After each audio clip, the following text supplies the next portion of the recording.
Well, a group of classic car enthusiasts are carrying out a tradition for Memorial Day. It involves opening their cars and hearts to veterans. Fox Carolina's Myra Ruiz is live in Hendersonville to explain.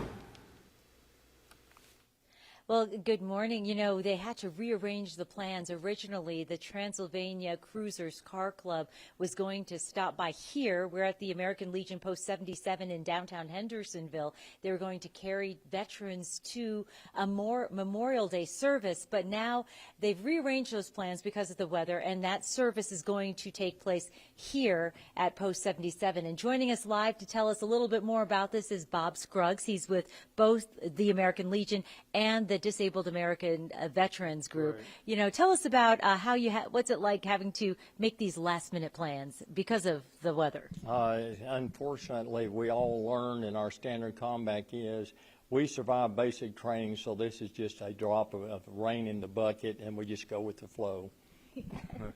Yes, you know, so you will be having all sorts of people coming out here, and I know you've been doing this for years. Who can we expect later today?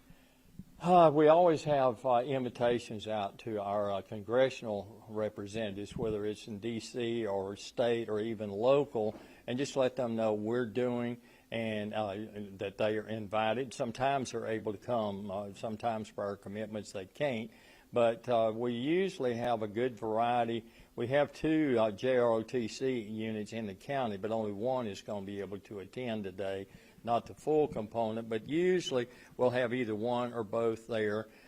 They will do a little of what we call the 13 folds of the flag. One of the students will tell what each fold is.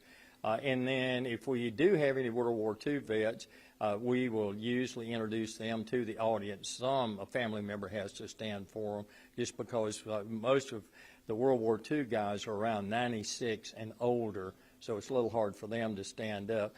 And then we're now with most schools out, we will probably have more of high schoolers and other students out, which is always a good indicator. Future's in good hands. So it's really a cross-section of the community. Yeah, and we see that they've been rearranging this area there. I see you have buns, and they've been moving the tables around. You know, tell us why it was important to hold this indoors, just to make sure you held a commemorative service, even though, you know, like why it's important to... Right. Well, it's also a case that our post, I've been started out as Sergeant at Arms about 15 years ago, talking to the various organizations that present wreaths, and we have them all stored here.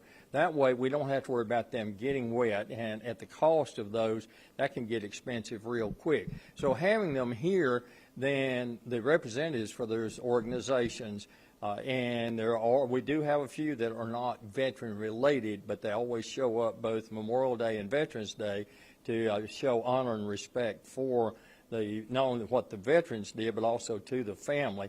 So by having it inside, yeah, in a way it's a little change, but the idea behind it is to honor on Memorial Day those that either made the ultimate sacrifice, died from injuries that were incurred therein, but just acknowledge all those that came before us to allow us to have the freedoms we have now. So it's the one day, yeah, everybody tries to come out. Yeah, Bob Scruggs, thank you so much. So you can see what is being done to make sure that these special tributes and honors go out to the veterans who have paid the ultimate sacrifice. And so it's important for that to go on no matter what the weather. Reporting live in Hendersonville, Myra Ruiz, Fox Carolina News.